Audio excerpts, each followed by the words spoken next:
This is the Louie T Network. Hey, either you're outside or you're in the lab room.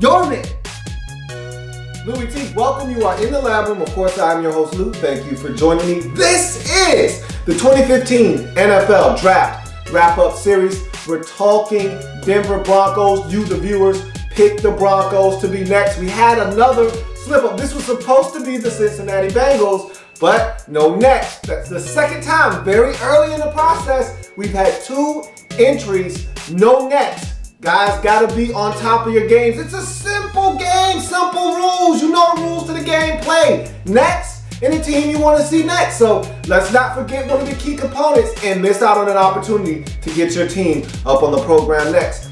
How does this all work? It's simple.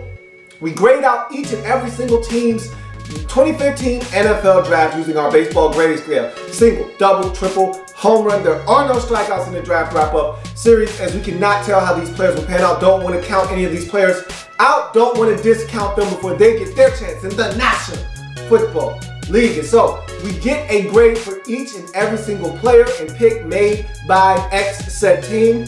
Average up the scores for each pick. Get an aggregate score, knock it in, or divide it, get an average of that score after you divide by the number of picks, and that is how we determine the score for each and every single team. So we're talking Denver Broncos this time around, and I think we can all admit, and I think it's pretty safe to say, that the Broncos are on borrowed time. They're running out of time. The hourglass is running out of sand for them to get that all-elusive Super Bowl championship ring. They have had opportunities 2 of the last seasons to get it done. Went to Super Bowl 2 years ago, weren't able to get it done. Last year, bounced from the playoffs in their first game at home versus the Indianapolis Colts in the divisional round. So I thought there were only 2 things that could help this football team. Unless you've got Aaron Rodgers sitting on the bench behind Peyton Manning, you need to get it done now. And really, you look at this point in the draft, first round, second round, third round, those first couple of picks, you're looking for players to help you right now to come in. And generally speaking, that's all teams, but especially a team like the Broncos where, you know, Peyton's going to hang it up here in a little bit. I mean, he was debating whether to come back or hang it up this offseason. So, you know, another year of wear and tear on that body, mentally, physically. You can't say that he's going to be back this time next year. So you got to push all your chips to the middle of the table. Broncos have done that the last couple of years. So I thought in the first round, you needed to really go out and get one of 2 things. To me, it was a foregone conclusion. You were taking an offensive lineman or you were going to take a pass rusher. Those are the only 2 positions to me that were going to impact this team in a way that could help them maybe get over the hump. Last year, you ran out of gas, too many injuries along that offensive line. And we saw in the playoff game against the Indianapolis Colts, you weren't able to apply pressure when it was necessary. So that's what I thought. Let's jump into this draft. First round, 23rd selection overall, Broncos trade up with the Detroit Lions to go up and get their man. He was falling like a rock, and the Broncos salvaged him. Of course, I'm talking about linebacker out of Missouri, Shane Ray. Now, I'm not going to break him down, as I've already done that in my Prospects 101 series. So if you're looking for a thorough analysis and breakdown of Shane Ray and his game, go there, check that video out. But I'm going to say this.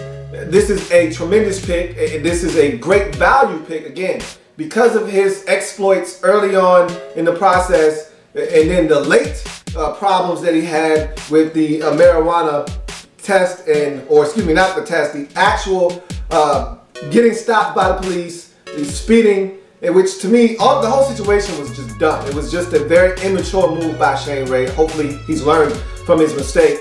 And so you get caught speeding while you're speeding, and they pull you over and they smell traces of marijuana. They find marijuana on your person, and next thing you know, you've got a charge, and bam, just like that, you go from a top 5, top 10 pick to falling potentially out of the first round. Broncos go up and save him from that fate.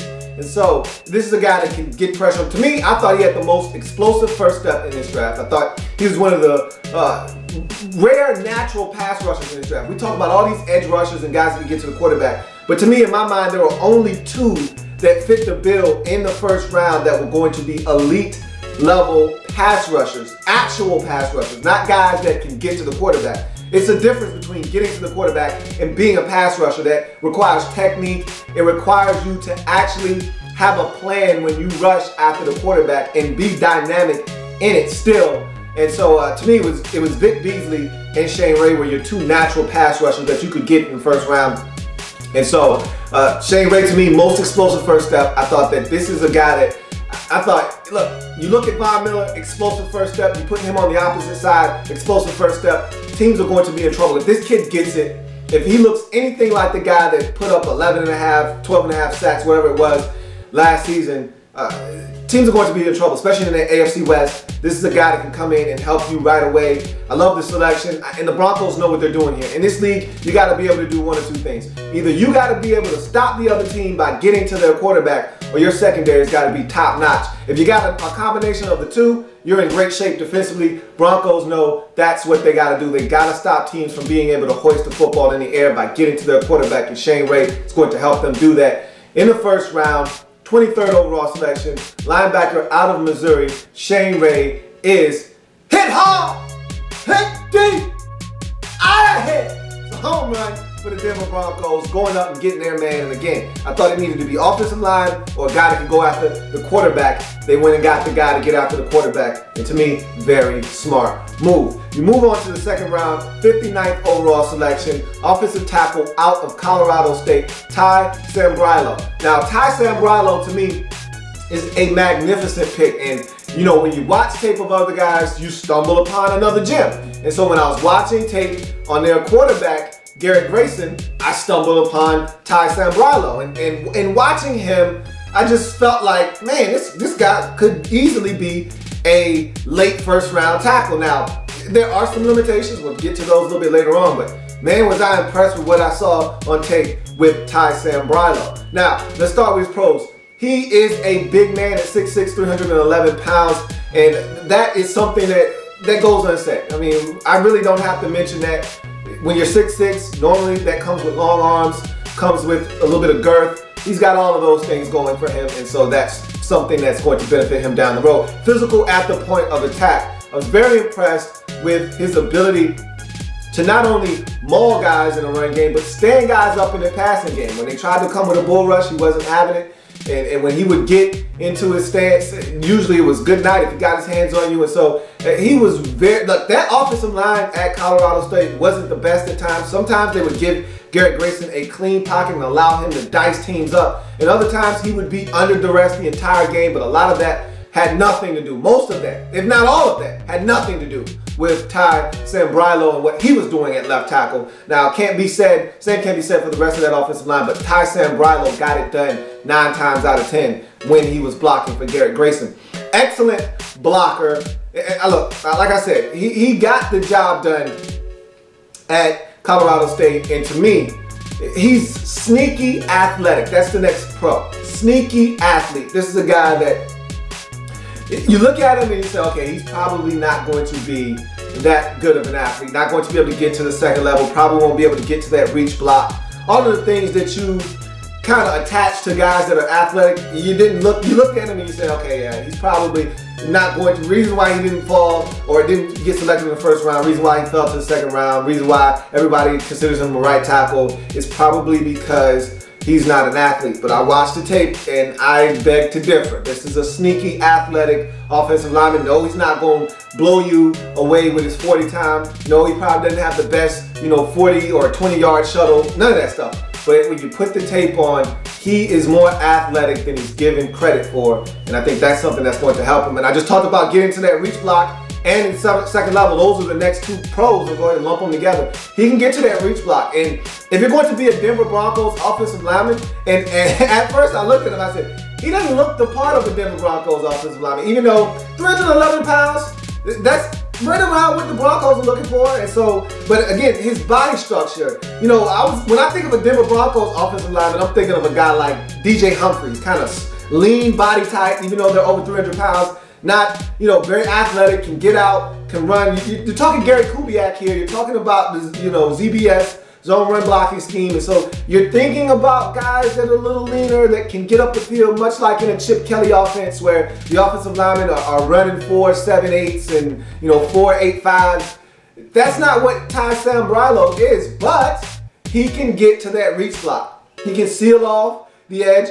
He can get to the second level. There is a block against Boston College late in that ball game. They're on the road against BC. They're down, and he blocks not one, not two, but three players on one play. It is a dynamic play by a tackle on a run play, and he springs the running back for about a 40-yard gain on the last drive of the game when they had to have it. That was a huge play in the game that prompted them to go down and get the game-winning touchdown. And so Ty Sambrailo, for me, for my money, this guy's big time. Finishes blocks.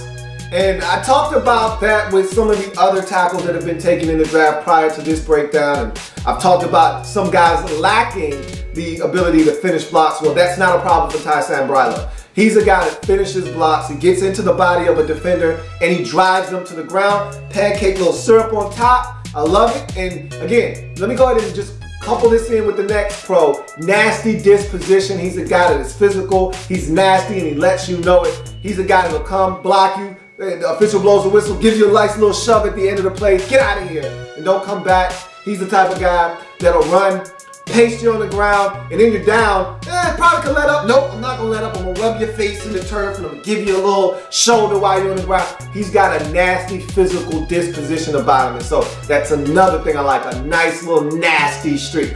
Not anything egregious that gets you penalized, but it's nasty enough to let you know I got an attitude and I'm gonna be here all day. And if you want some, you can get it. And so I love that about offensive linemen, and he has that in his game. He's versatile, and this is a guy that played. And another one of these guys like Jamon Brown, I spoke of him with the St. Louis Rams, the offensive tackle at Louisville that's probably going to kick inside the guard at the next level. He was switching from left tackle to right tackle in series. So one play he'd be at left tackle, the next play he'd be at left tackle, then the next play he'd be at right tackle. So they moved him around. That kind of flexibility lets me know he can not only play left tackle, but right tackle at the next level, and probably won't have a problem making that adjustment. So for some, it's tough when they play left tackle their entire college career, then they go to the pros and they are asked to move to right tackle. We just assume that this is a natural, easy transition from left to right tackle, but it's not. The footwork is different, the technique is different, everything about that is different. So it's not going to be hard for a guy like Ty Sambrailo to make that adjustment. And I'm gonna tell you right now, when you get a new administration that comes in, they didn't draft the last draft class. So all of those guys like a Michael Schofield, he's in trouble. Michael Schofield was probably thinking, I'm gonna get my shot at right tackle. I don't like his chances going up against Ty Sambrailo. I'm gonna just tell you right now, guy you drafted out of Michigan last season. I think Ty Sambrailo, if healthy, has a great shot at getting that right tackle position, and I think he's going to be a monster at the next level. Let's go to his cons quickly. Quick move inside is problematic for him sometimes. If you turn on the Utah tape, Nate Orchard found a weakness, and boy did he exploit it. He went to the well time and time again because he knew the quick inside move was going to give Ty Sambrailo a little bit of problem.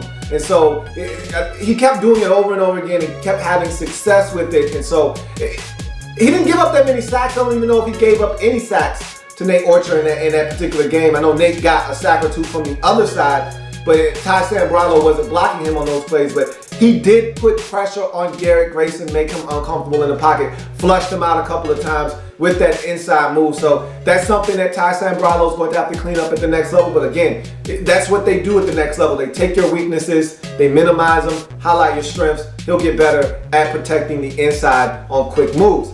When tired, he can become what Mike Mayock has affectionately termed a heavy-legged waist bender. When he gets tired, when he isn't at full stamina, and again, after the first snap, what offensive lineman is, but he's a guy that when he's extremely tired, I'm talking about gas, he'll start reaching, he'll start bending at the hips, at the waist, And instead of him moving his feet like he does normally, he'll start lunging. And that's when he gets into trouble. That's when he's off balance. That's when guys can get around him. Doesn't happen often, but again, you see that sometimes in this game where he gets lazy, starts lunging. That's when the problems arise, and that's when guys are able to beat him. It's not often, but it does happen from time to time. Look, I think Tyson Brilo is an outstanding pick in the second round. So much so, you can put it on the board. Yes, it's another home run. Back-to-back jacks for the Denver Broncos as they are continuing to get it done. And they got to protect Peyton Manning. That's what the name of the game is. They ran out of gas on the offensive line, and because of that, Peyton Manning ran out of gas at the end of the football season. They have got to play better football in front of him. And if that means running the football more effectively, if that means protecting Peyton Manning better, a guy like Tyson Brilo is going to help them do that in 2015. You go on to the third round. Pick number 92, tight end out of Ohio State, Jeff Hireman. This is a bittersweet pick because this is a guy that was going to come in and help you fill the role vacated by Juice, the athletic tight end that could do a number of things. And you know, Juice wasn't that big of a blocker. This guy is a jack of all trades. He was going to come in, fill that athletic tight end role, catch the football, make some big plays in the passing game. We know Peyton Manning loves his tight ends. And then he was going to be a dual threat as a blocker as well. He's done for the season, tore his ACL in minicamp, so this is a bittersweet breakdown, but nonetheless, you're getting yourself a good football player if he can recover from the ACL tear and come back and be the guy that he was prior to that injury. We'll talk about that a little bit later on, but let's jump into Jeff Hireman, tight end out of Ohio State. 6'5", 254 pounds right there. That is great size for a tight end. That's probably the size you're looking for. Not too big at 265, 70 pounds where you can't run fast, and not too small where you're not able to have enough girth to have an impact in the run game or as a pass protector. So this is a guy that has that great size, 6'5", gives you the height you're looking for as a big target to throw the football to as well. Also gives him an opportunity to have some great leverage when blocking. So he's got everything you're looking for in terms of his size. Physical at the point of attack. This is a guy that I was impressed with. Tell you a quick story. Watching the tape against Purdue in 2013, because 2013, he was healthy. 2014, he wasn't. So there's a big disparity on the amount of plays that he made in 2013 versus 2014. So watching some 2013 tape on this guy to really get a good feel for him. And the first tape I watched is him against Purdue. He had a monster game. I mean, 98 yards receiving and a touchdown in the first quarter. He was dominating. And he goes to block. His first two plays, he goes to block. He whiffs on the first one. He falls down on the second one. I'm like, this guy's a clown. He can't block. And after that, the tape on him blocking was dominant. It was flawless. I mean, I watched the Purdue game. I watched the Ohio State Clemson bowl game from last year, which was a classic. Then I goes to some 2014 tape, and even though he's nursing a bad foot, he's still dominating the line of scrimmage, blocking, whether it's pass pro or in the run game.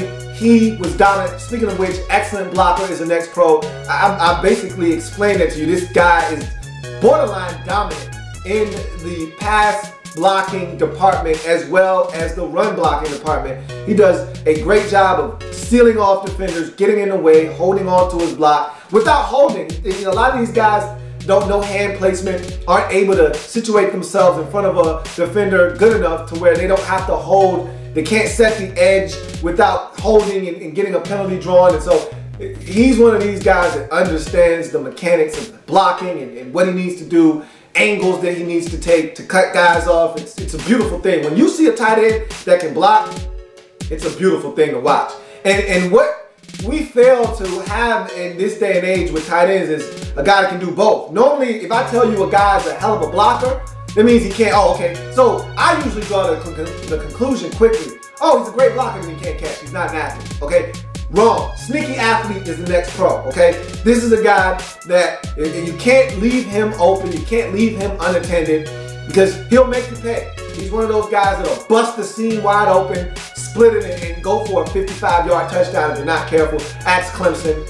You know, he can get outside, run the corner route, get wide open, score a touchdown, axe Purdue. I mean, these are plays where he gets loose and has explosive 40, 35, 50-yard touchdown catches. This is a guy that can get it done, runs crisp routes. Next pro, soft hands, catches the football with his hands. So you're getting the complete package here, which is a shame because you don't get to see it in 2015. He's versatile. This is the last pro for him. And this is the thing that probably stood out the most for me, is that his versatility is what the NFL is looking for at the tight end position. If at all possible, this is what you're looking for at the tight end position.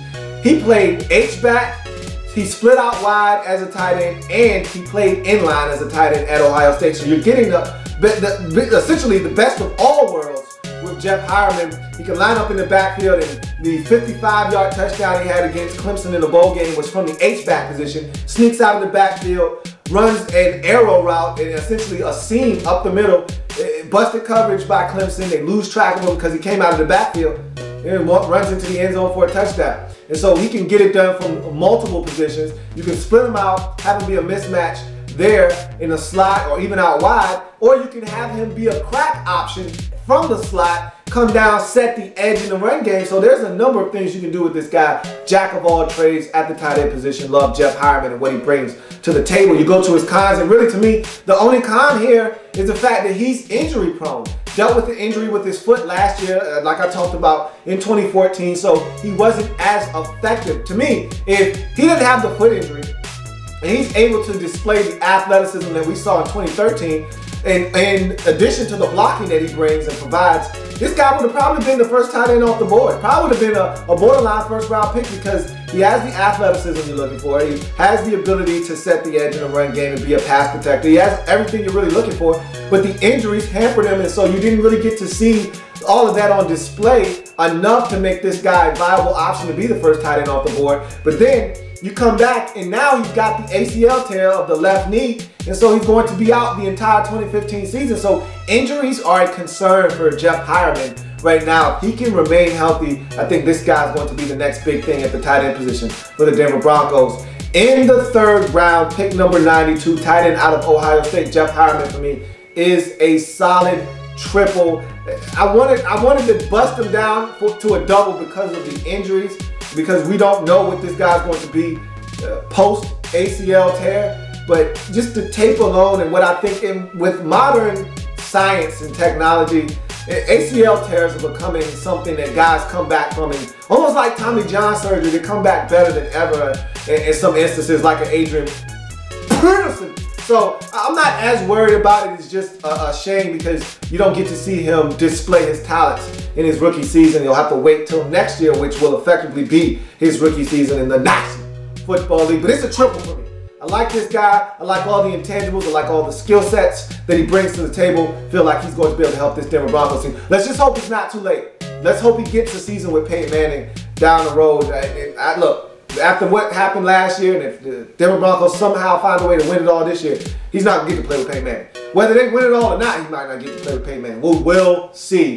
There's a long time before Jeff Hireman will set foot on an NFL field and be able to display his talents. We go to the fourth round, 133rd overall selection, center out of Florida, Max Garcia. Here's a guy that transferred over from Maryland and played his final 2 years of collegiate ball at the University of Florida. And that's something that the Denver Broncos did a number of times in this draft. They went to the well numerous times with transfers. Guys that played at somewhere else first transferred over. And so we'll talk about that a little bit later on as we continue on through their draft. But we're going to talk about Max Garcia and what he brings to the table. Talked about that offensive line having some holes late in the season. This is more depth and potentially a starter for you in 2015. Let's talk about Max Garcia. We start with his size, 6'4", 309-pound center. When I look at a center for the Denver Broncos, you're looking for a guy that's agile, that's active, that can get to the second level, can be a little bit of an athlete and do some things for you in the middle of that offensive line. Don't know if you're getting that in Max Garcia. We'll talk about that a little bit later on, but his size is big because the next pro is physical style of play. He's a big guy in the middle of the offensive line, and he's a physical football player. He's no nonsense, not messing around. He's sticking his nose in the chest of a defender, and he's letting them know what time it is. And so I can appreciate that. I can appreciate his effort in the run game. I can appreciate him competing against bigger defenders. I can appreciate him being a physical football player, and I think the Broncos appreciate that as well. Phone booth brawler. He's going to compete in the trenches. I love the way he competes. There's not many plays where he just flat out beaten.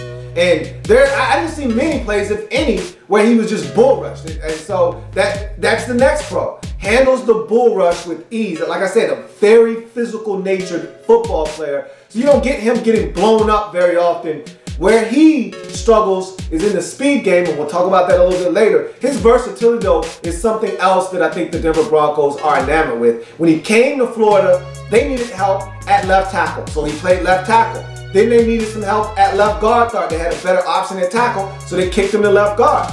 Then, the final season at Florida, they said, hey, we need a center, so he played center. So you're talking about a guy that had about 7 starts, 5 or 6 starts at left tackle, another 5, 6, 7 starts at left guard, and then started the entire season, barely missed a snap at center in 2014. So you're talking about a guy that played all over the offensive line, can play probably all 5 positions on the offensive line if you needed him to in a pinch. So you're talking about some extreme versatility. The more you can do, the longer you stick around in the National Football League. You go to its cons. Limited athleticism. I've kind of somewhat touched on that already. Not the most agile guy, not really going to be adept at getting to that second level. He can get to the second level. I thought he did it a number of times. He did it effectively, but he's not a guy you want moving from side to side. His lateral quickness leaves a lot to be desired. We'll talk about that here in a second. Raw as a center, okay? He's raw at the center position. I just told you that in 2013, he split time as a starter at left tackle and left guard, so he didn't get to concentrate on all the nuances that comes with being a center. People think that the center position is among the easiest on the offensive line. I beg to differ. I tell you that it might be the hardest. You got to make calls. You got to snap the football. You got to look up, look back, make sure you snap the football properly, and then you got to get your head up, get out of your stance, and be ready to protect. As soon as you snap the football, you've got to be the one to point out protections, set it up, you know, point out the mic and get everybody aligned and know that we're all on the same page. A lot of that is the responsibility of the center. So there's still some things he's got to iron out at the center position. So that could be a cause for concern early on. That could also be a cause for optimism that he'll get even better at the center position. Lateral quickness and lateral movement, hard for him to adjust to. When he got beat, it was across his face with quickness inside. That's the problem that he faces. Because his lateral agility isn't on par with the Pounceys and some of those other guys that came from that Florida tree as centers, because his lateral quickness isn't up to par with those guys, and he doesn't have and possess the same type of athletic ability that they have, guys can beat him across his face, and that is where he gets into the most trouble. When guys come with a quick move to the inside, he struggles. That's where you'll get the holding penalties. That's where he's going to have to lean on the guard for a little shoulder or a little bit of help to give him an opportunity to rebound, because he doesn't rebound quickly when he's beat. He does not get back into the play and win, and so he needs a little bit of help there. So that's, to me, where his issues lie. But you're talking about a solid football player going to come in, help the Denver Broncos. I like the pick. I think it enhances their offensive line. And in the 4th round, 133rd overall selection, center out of Florida, Max Garcia, for me, is a solid double off the wall. He's a solid football player. Don't know if he's going to come in and start right away. Don't know what role the Broncos are going to have him fill. Will he kick to guard? Will he play center? The versatility there is something that's going to help him not only make this roster, but potentially see some time in 2015. We'll see what happens, but for me, he is a solid double. You move on to the 5th round. 164th overall selection, cornerback out of Tulane, Lorenzo Dawes. His pros, outstanding route recognition. You know what, his tape was a lot of fun to watch because he understands what the receiver is trying to do to him. And when you do that, when you recognize and see what happens, game recognize game, and that route's looking damn familiar, I'm gonna try to jump in and make a play on it. His play recognition, his route recognition, all the charts. And I'll tell you what the benefits of knowing what the other guy is trying to do to you, what that reaps a little bit later on. Attacks the football. He attacks the football like a receiver. I love cornerbacks. They not only see the football, you know how I am about looking for the football. You can't catch what you can't see, okay? He attacks the football though with the veracity of a wide receiver. When the ball is in the air, it's anybody's ball. And that's the way it should be. Most cornerbacks, A, don't know where the hell the football is, and B, don't have the ball skills to go after the football like a wide receiver. Well, Lorenzo Doss does, and that's something that's going to help him at the next level. Stacks receivers well while locating the football. So I'm gonna lump these next two pros together. Not only does he stack the receiver while locating the football, but he looks for the football, which I just talked about. You can't catch what you can't see. And if you don't know where the football is, a lot of times cornerbacks panic when they can't find the football. If they know it's in the air, they know it's coming, but they feel like they don't have enough time to look back and find it, or they just aren't good at it, they're gonna start panicking. They're gonna start face guarding, arms start flailing, they're gonna start raking at the arms before the ball gets there. What we're essentially talking about is a pass interference penalty. And unlike the college game, pass interference penalties are going to cost you at the next level. That could be a 40-yard penalty if you're not careful. And in college, yeah, it's only 15 yards, like a personal foul, you're fine. You know, you can hack somebody 50 yards down the field, it's only gonna cost you 15 in the college game. You go to the pros, that's a 50-yard penalty, my friend. You're talking about the difference between a team having to punt the football and now you potentially giving up a touchdown on that possession because you just gave up a 50-yard penalty. So you got to be careful. This guy not only stacks the receiver, so he puts the receiver on his hip. The receiver is supposed to be stacking him up, getting him behind him, and getting in a position to catch the football. He gets on top of the receiver, and I'll tell you why he's able to stay on top of the receiver a little bit later on. But he stays on top of the receiver. He puts him on the hip, and he's going after the football like he's the receiver. I love it. Love it. Love Lorenzo Doss's ability to track, locate, and go after the football like a wide receiver. Now, he's a willing and able tackler, okay? He's a guy that's not afraid to throw his body in the fray. There's a couple of big shots that he delivers when you watch the tape. And so he's not afraid to mix it up. He's not a guy that's going to go in to a play saying, I'm going to go make something happen. But if you come his way and he's got to put his body on the line, he's willing to do so. And again, that's always the first step in being a tackling corner. The ability to want to get in the fray. The ability to get your hands dirty and want to get your hands dirty. Some guys don't want any part of tackling. He is not one of those football players. This is the thing I love the most though. Of all the things I've just mentioned, all of those things together, this is the byproduct of that. I mean, you put all of those things together, locating the football, excellent, outstanding route recognition, the ability to tack the football, all of that stuff. When you put it together, this is what you get. 15 INTs in his collegiate career at Tulane in only 3 years of work. That's right, this guy's a junior, had another year of eligibility, said, forget that, I'm ready for the pro game. And now he's going to test his skills at the next level against the greatest athletes in the world. And so I look at that and I say, you're talking 5 INTs a year. You're talking about guys who don't have 5 INTs for their entire collegiate careers, and they're 4-year starters, and they don't have 5 interceptions for their entire career. And this guy only played 3 years of college ball and had 15 interceptions. He's a ball hawk, like I just said. He's a guy that attacks the football with veracity. You see some of these interceptions on tape. You're like, man, that is damn impressive.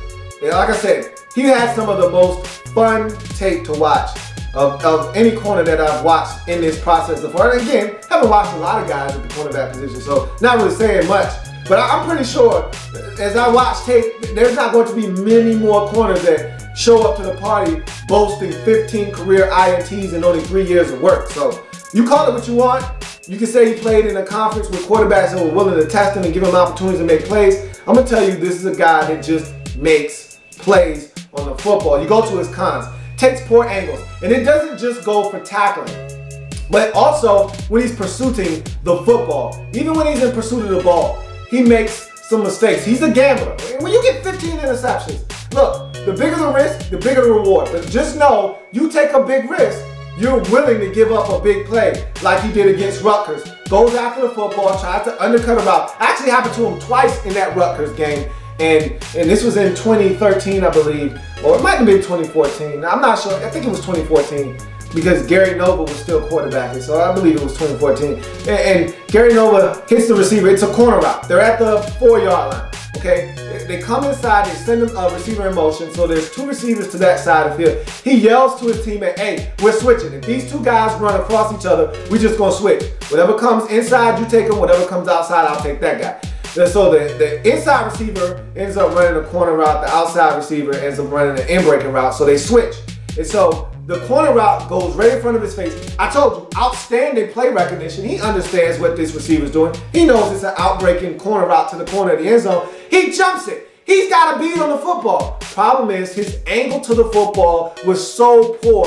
It was so shallow that Gary Nova just put a little touch, little air on the football, goes over his head. Even though he's in great, he ran a route for the receiver. It still didn't touch the football, touchdown back in the end zone. Poor route to the football. Another play in that same game. He goes, he gambles. It's an in-breaking route. It's a simple dig route, about a 10-yard dig route over the middle of the field. He sees what's going on, tries to break on the football, misses on the knockdown. Receiver catches the football, turns up the field, smokes everybody by the 84-yard touchdown to the crib. So, big rewards. But a lot of big risks are taken, and he takes some poor angles. A couple of plays in the run game where he takes some bad angles, allows the running back to either cut it in or a blocker to pick him up because of such poor angles. Look, sometimes you just got to throw your body in the way. If you got a big guard coming your way, 315-pound guard coming at you, just fall down on the ground, cut his legs out, do something, blow the play up. He runs to the outside guard, pins him outside, running back takes off down the sideline. So he takes some poor pursuit angles to the football and when tackling, something he can clean up though. A lot of off coverage. Remember I talked about him stacking receivers well and keeping them on that hip? Well, that's because he plays a lot of off coverage. Now again, some of that he can't help. When you're in a scheme, whether it's cover 3 or cover 4 or some kind of shell, your responsibility is just stay deeper than the deepest. So you're supposed to play off coverage because you got to stay on top of the receiver. And so he did a lot of that at Tulane. You didn't see a heck of a lot of man-to-man coverage, a lot of bump and run. He played a lot of press and bail technique. A lot of that was just because he was in a cover 3 defense. But again, I want to see more of him in man-to-man coverage. You get aggressive defenses that can pressure the quarterback. A lot of times, coordinators love to leave their cornerbacks on an island and man up. Can Lorenzo Doss do that consistently? I don't know. We will see. Needs to wrap up when tackling. And look, I told you he's willing, he's able. He'll throw a shoulder in there. He'll come with a vicious shot.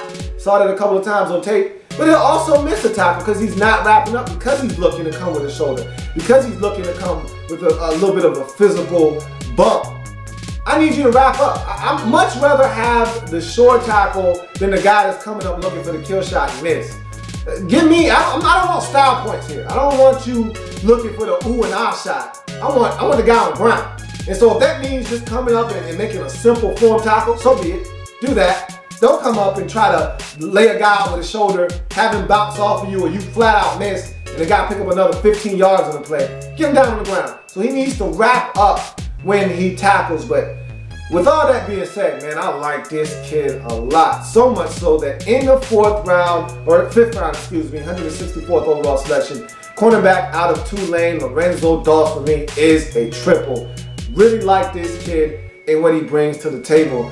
I think with a guy like Aqib Talib around him and some other guys that you have on this football team that can play football, I'll tell you what, man, this kid could be in some really good hands if he learns from the guys around him how to play this game. Because you got some really good corners on the outsides. If he can learn from them and continue to be a ball hawk like he is now, clean up some of the deficiencies, you might have yourself a stud down the road in Lorenzo Doss. It's a triple for me in the 5th round with the cornerback out of Tulane, Lorenzo Doss. You go to the 6th round, 203rd overall selection. Nose tackle out of Maryland, Darius Kilgo. His pro, 6'3", 319 pounds. Is he going to be Terrence Pot Roast United? No. But is he a physical guy in the middle of your defensive line? Sure. Sure he is. He can be a nice rotational depth guy. I don't know if he's a guy you trust starting or not. We'll see what happens. Plays with great leverage though. When he's on, when he understands what he's supposed to be doing, which is clogging up the middle of the field, when he's not trying to be an attacking one gap or two gap depending on what scheme you're running and what you're asking him to do. When he's not trying to attack more so than just do his job, which is just eat up space and make sure nobody's coming up the A gap or the B gap for that matter, then he plays with great leverage. He stands guys up. They don't move him in the running game. He understands what he has to do. It's what he doesn't do sometimes that gets him in trouble, and we'll talk about that a little bit later on. He defeats blocks though. He's a guy that wins a lot, okay? He wins, and like I said, with the defensive lineman, you can't always look at the stats, can't always look at the numbers because they don't always reflect what impact a guy has on the football game. Because he can beat up a blocker, shed him, not make the tackle, but force the running back to go another way, which allows somebody else to tackle somebody for a 2-yard loss or tackle them for no gain.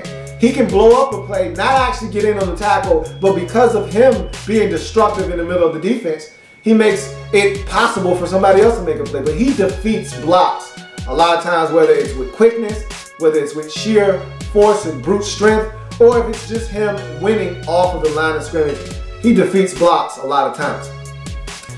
He stacks and sheds well. That's another reason why he's able to defeat blocks. There's times where initially he's blocked. He doesn't look like he's going to have much impact on the play. Running back comes his way, boom, gets rid of the offensive lineman, gets to the ball carrier, throws him down. There were a couple of plays against Syracuse. I was like, damn, that was pretty impressive. Damn! You know, guys got the football, and before he could even get to the line of scrimmage, Darius Kilgore discarded the offensive lineman and stuffed the running back head on, pushed him backwards, 1 or 2 yard loss. Like, man, that's impressive. You know, there's another play, running back looks like he's about to get a full head of steam. He crosses the line of scrimmage. He probably feels like I'm about to get about 15 yards in this play. Darius Kilgore throws the lineman out of the way. Boom, stuffs him for a 2-yard gain. So he can do that. Stacks and sheds well, gets to the football. Plays down the line. And that's another thing you want to see out of your big run stuffing nose tackle. You want him to be able to get down the line, string up a play out. If the running back wants to press the hole, and wants to go down the line, this guy can go down the line too. So there's no cutback lane, and if he decides to stick his foot in the ground and put his head down, lower his pad level, Darius Kilgore is there to make the play. So he plays down the line, which is something you want to see out of your nose tackle. You don't want him just staying at home and allowing cutback lanes to form. You want him to go down that line. The play's being strung out, you want him to go down there and get involved in the action. He hustles. That's another thing he does. And again, you want your big guys to hustle. If you need to get out, tap out. But I want everything you got when you're on the field, and he's the guy that gives it to you while he's in the game. Flashes elite quickness. I've talked about this already to an extent. He's a guy that, man, when he's on and he's got the motor going and he's engaged in the game and he's got a bead on the offensive lineman that's in front of him, he can win with quickness. And so when he's got a gas tank full of energy and he's ready to rock and roll, this is a guy that can flatten. I'll talk about why he's frustrating, because you've seen the quickness, you've seen the elite quickness. You want to see it more. We'll talk about that here in a second. Let's get to his cons. He can be ridden out of plays, and what I mean by that is he will take himself out of plays, and you can just ride him on out of the play. Sometimes, instead of him being a run-stuffing nose tackle, he decides, I'm going to be an aggressive gap-to-gap tackle. I'm going to get up the field and I'm going to be aggressive. I'm going to try to knife into the backfield. Well, guess what the center is saying? Cool. Long as you don't knife the right way, I'm fine with it. Matter of fact, go right ahead into the backfield and I'm going to just take you and ride you 5 yards out of the play. And he'll open up this gaping hole up the middle of the field. Teams will run right where he just vacated. And it's easy money. And so he's got to stop doing it. Okay? There's a time to be a penetrator and there's a time to just stand up at the point of attack and clog the middle of the field up. And he's got to know the difference. And sometimes on first down, he's trying to be a gap penetrator and he's trying to shoot the gap. And he's just opening up a gaping hole for the running back. At the next level, can't happen. You want to shoot the gap on third down? Knock yourself out. If you're on the field on 3rd and 7, knock yourself out. Shoot the gap. Be aggressive. And yeah, sometimes you shoot the gap and you guess right, boom, you got a 3-yard loss on first down. What happens when you're wrong, though, is the problem. Because now you're giving up a 15-yard run on first down. I'm not trying to have a lot of those given up, so he needs to stop being ridden out of plays. And a lot of that is his own doing by trying to be over-aggressive. can be uprooted out of the gap. There are a number of times where you want your nose tackle to stand up to double teams. Because sometimes teams are just going to say, to hell with it. Let's double team this guy, get him out of there, and see if we can't run behind that double team. You didn't have to worry about that with Terrence Knight in Denver the last couple of years. He was a guy that was damn near immovable in the middle of your defense, so running against the Broncos wasn't a very good idea. This is a guy that, when you double team him, you can get him out of the way. And in some instances, one guy can get him out of the way. I just told you, he can be ridden out of the gap. So I watched the Iowa game, and he was borderline dominant in that game. Might have been potentially his best collegiate performance of his whole entire career at Maryland. And they did have one play, though, where they blew him out of the gap. Double team, took him, moved him about 5 yards off the line of scrimmage. Running back ran right behind that double team, ended up getting down to the 2-yard line on about a 13-yard run. So it can happen, it will happen. He's just got to be a little bit stouter at the point of attack. Not a natural pass rusher, and I don't think you're looking for this guy to be that either. I mean, Terrence Knight wasn't a guy that was on the field a whole heck of a lot. The third down passing situations, 6 career sacks at Maryland tells you all you need to know about his ability to get to the quarterback. Now again, there are some discrepancies sometimes with defensive linemen and their ability to get to the quarterback. They may not get the sack, but they may be the reason the sack happened. They may be responsible for somebody else getting a sack. That could be very well true for Darius Kilgore. There were a number of times, especially in that Iowa game where I said he was dominant, where he didn't get the sack, but his pressure created the sack. And so, yeah, you can kind of get lost there in the sauce sometimes, but I don't think he's a guy you necessarily want on the field a lot of times on passing situations, even though you don't have to take him off the field on passing situations. Might be in your best interest to do so. He doesn't have a pod. No paw of doom, doesn't stick the hand out there, stop the running back in his tracks. I was looking for it, never saw it. So that doesn't exist. He's inconsistent. That's the biggest thing for me. Is you get the Darius Kilgore that's aggressive, that can shoot the gap, that can make a play. Then you get the one that is out of the play because he was too aggressive, get pushed right out of the play, opens up a hole. He was on the ground too much. I can't stand defensive linemen that are on the ground and we're not around the goal line, okay? It's only okay to be on the ground when you're around the goal line or it's a 4th down and short situation and the lowest man wins. That's when it's okay to be on the ground. Any other time, you don't need to be on the floor. He's on the ground way too often for me. Way too often. Get your ass off the ground. You're too damn big to be on the ground at 319 pounds. Stay off the damn ground. He's on the ground too often. If you're on the ground, that means the offensive lineman wins, and now I've got space to operate if I'm a running back, if I'm a quarterback. Get off the goddamn ground. Stay off the ground, man. That's, to me, the biggest problem is his inconsistency.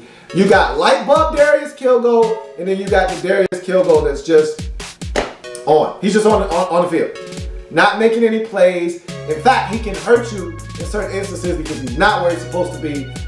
I need the light bulb Darius Kilgore more so than the guy that is just on the field going through the motions. So we'll see if the Denver Broncos can get that out of him. But in the 6th round, 203rd overall selection, nose tackle out of Maryland, Darius Kilgore for me is a solid double. Move on to the 7th round. Broncos had 3 7th round picks, all compensatory. So they got busy with these 7th round selections. 250th overall selection, quarterback out of Northwestern, Trevor Siemian. This is a guy that I'm actually impressed with. And I think a guy like Zach Dissect is in trouble. And I'll tell you why in a second.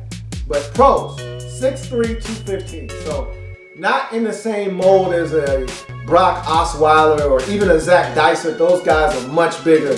You're talking 6'6" and 6'5", I believe, with Dissect and Brock Osweiler. But this is a kid here at 6'3", can get the job done.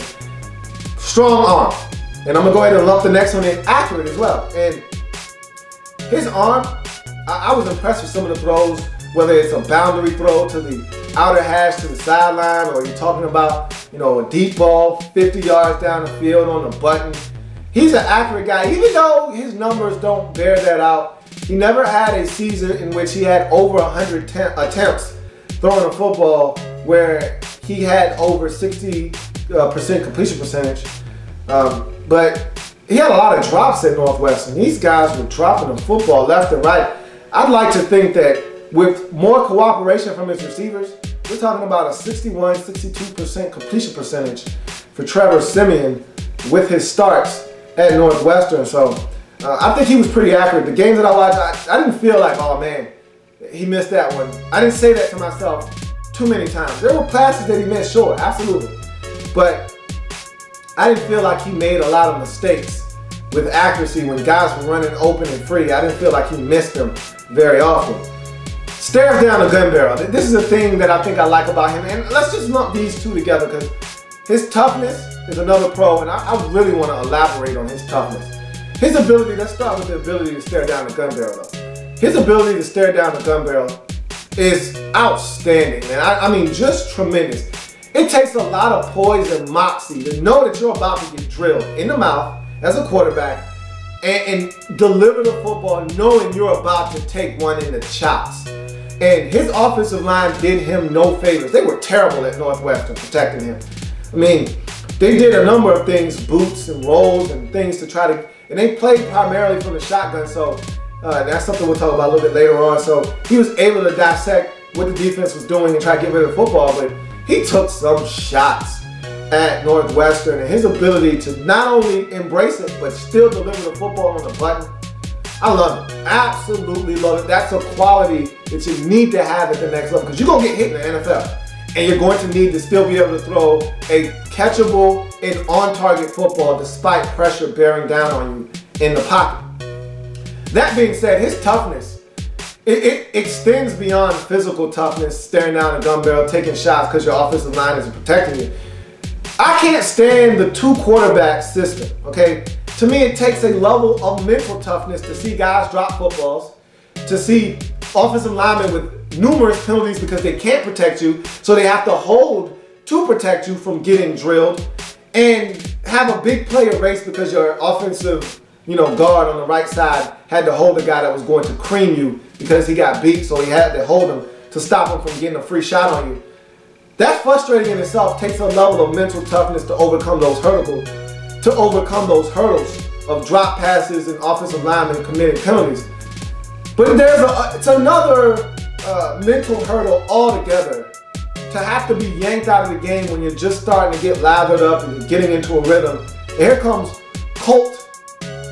And here comes Kane Coulter into the game to give the offense a different look. He's more of an athletic quarterback, can throw it a little bit, but he's more of a spark plug type guy that can run with the football.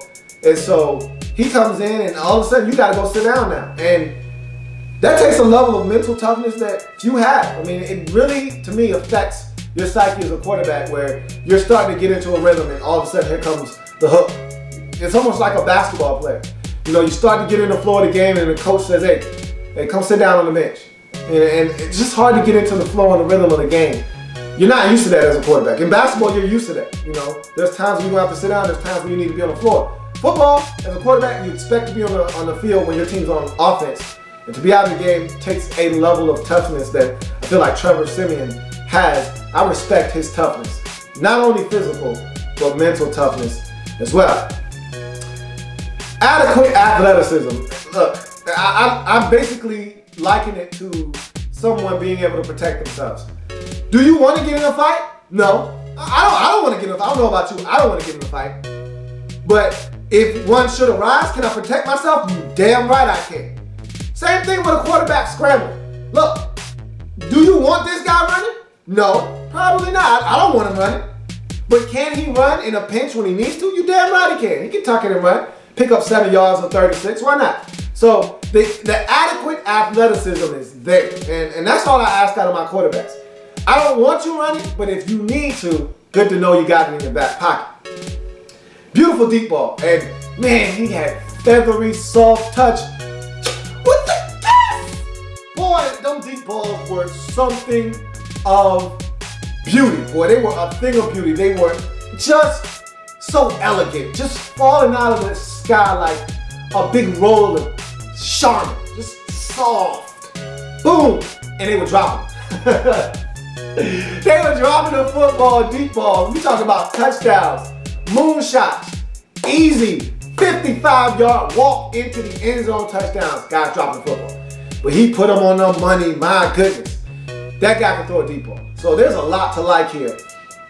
He's a young pup. You know, to me, that's another pro because the best of Trevor Siemian is yet to come. Only 14 collegiate starts. And I already told you he was splitting time with Kane Coulter. So there's a lot to like here with Trevor Siemian. I like this kid a lot. His cons, primarily played out of the shotgun, okay? That's an issue for me because of the footwork, because you're not under center, you're not running, and you know, like Gary Kubiak type offense, stretch offense. You know, zone run blocking, you gotta run to hand the football up. He's not accustomed to doing that. Not that he can't learn, shouldn't be that hard. You're a quarterback, you should understand how to do that, but again, just something else that he's going to have to get used to at the next level. Dealt with injuries at Northwestern. I talked about, or I didn't talk about this, but I watched one tape against Northern Illinois. He didn't finish the game. Got hit low, couldn't finish the game. Ends up getting injured and misses the final 2 games of the season. Started the first 11, missed the final 2 games of the season with an injury. So he's a guy that you got to watch out for with injuries. And I told you that Northwestern offensive line didn't do him a lot of favors. He took some shots. And in all the tapes I watched, he took some hellacious shots. We'll hold on to the football at times. And a byproduct of holding on to the football is those shots that I just talked about. Don't blame everything on the offensive line. Sometimes you got to get rid of the football. A wise man once told me, there's something to be said about taking a profit. You can't go broke making a profit unless you spend more than you're making. But nonetheless, you can't go broke making a profit. So if the check down is there, if the shallow crosser is there, take it. He's a guy that wants to be greedy every now and again. He's looking for that 18-yard dig route down the field when the 5-yard shallow crosser is right there and open in front of him. Sometimes you just got to cut your losses, take what's there, and move on to the next play. He doesn't. He takes sacks. And the other thing that happens is inconsistent play. When you hold on to the football, 27 career touchdowns versus 24 interceptions. That's not a good enough ratio for me. And so, too many mistakes. And I think some of that may be cleaned up with more experience, better blocking, and a better understanding of what is needed of him as a quarterback. You gotta take care of the football. You gotta keep your team in manageable down and distance. And you gotta make sure you stay out of the negative plays. And so, I think with more playing time, he'll get better. Don't know if he'll be able to get that. Don't even know if he's going to make this Denver Broncos roster. But that third spot is up for grabs. And Zach Dyson is in a battle because Trevor Siemian, again, the last regime didn't draft this kid, or excuse me, I'm talking Zach Dyson. They didn't draft him. They drafted Trevor Siemian. So that means he's going to have every opportunity to put a stranglehold on that third and final quarterback spot on this Denver Broncos roster. In the 7th round, 250 overall selection, quarterback out of Northwestern, Trevor Siemian for me is a double solid selection. I like what he brings. I like a lot of his intangibles. Just the inconsistencies scare me with him.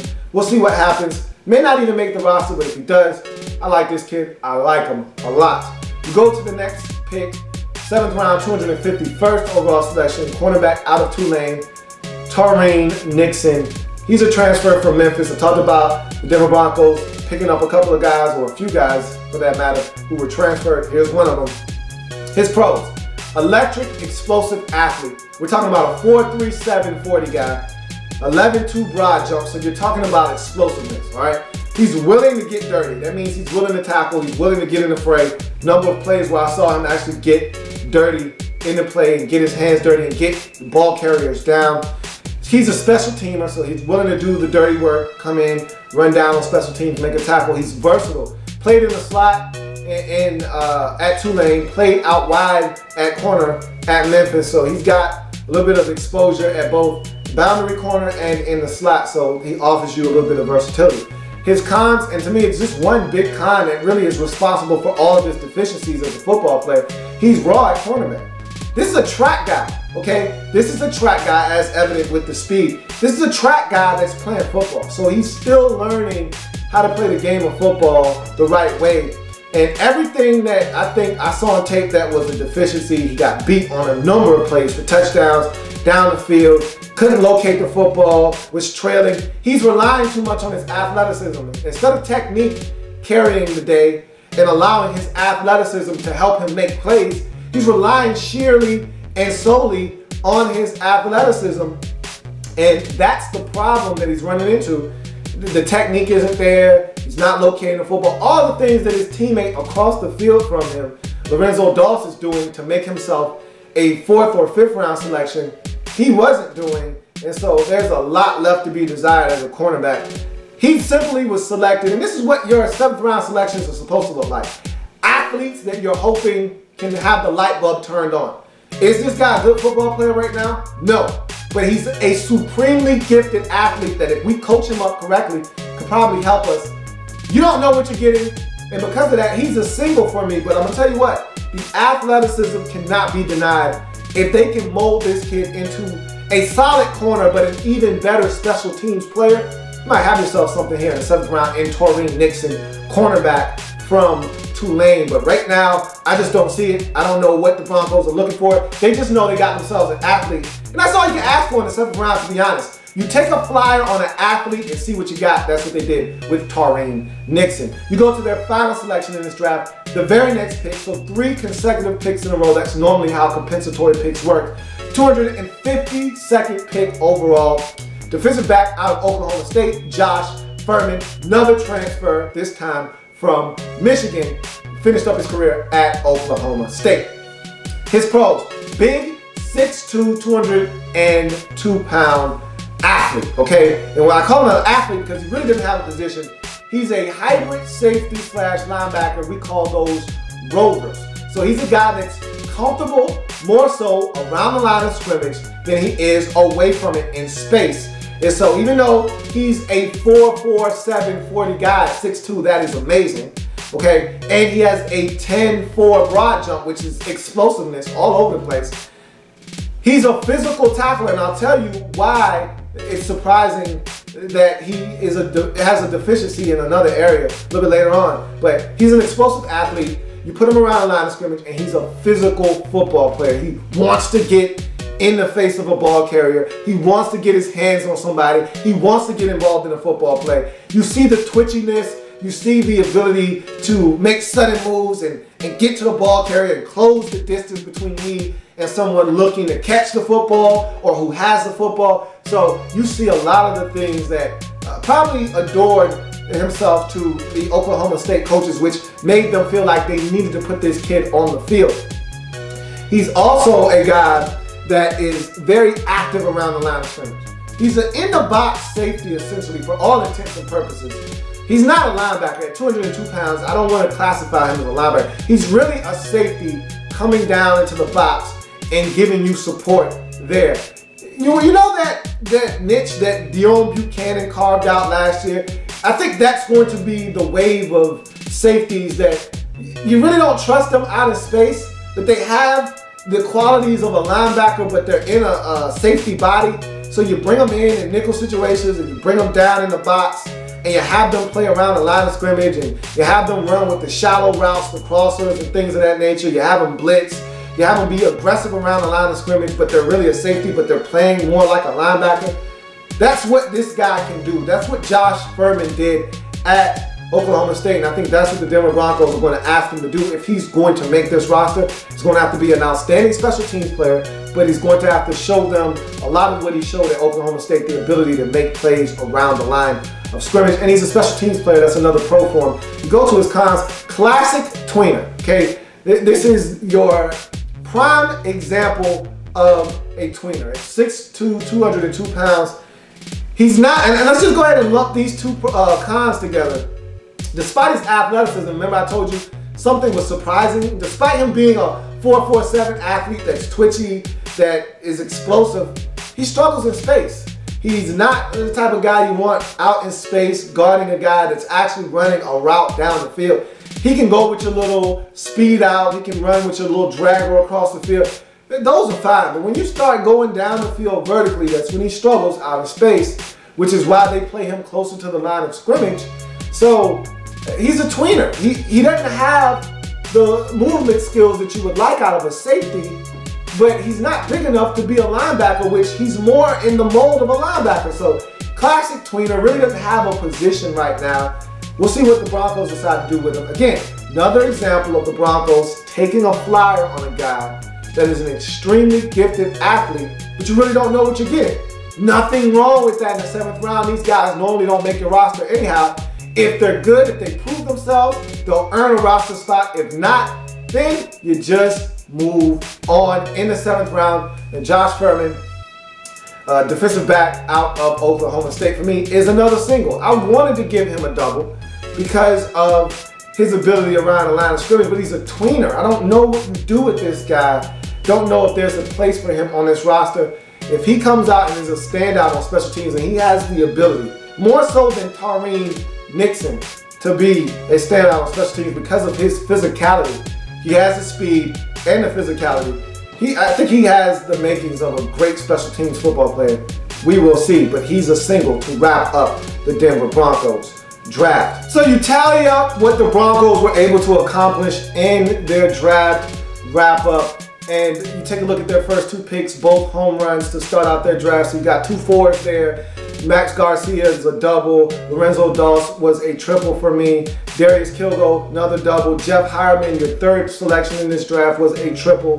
You got Trevor Siemian and Darius Kilgo, both doubles. And Tareen Nixon and Josh Furman wrap up the draft as singles. So you tally all of that together. You've got 2 home runs, so 4-4. Got a couple of triples in there, so another 6 points for the Denver Broncos. So that gives you a total of 14.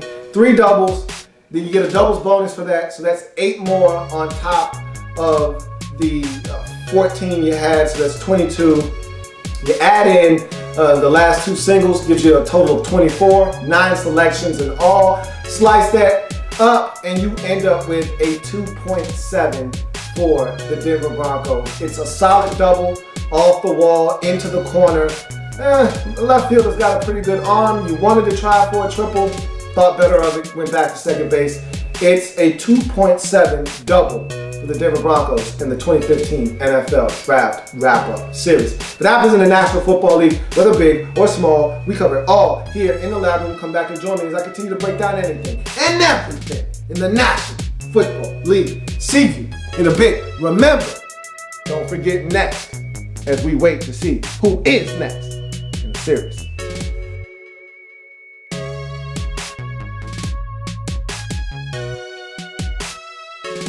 There's plenty more where that came from. While you're here, subscribe to the channel.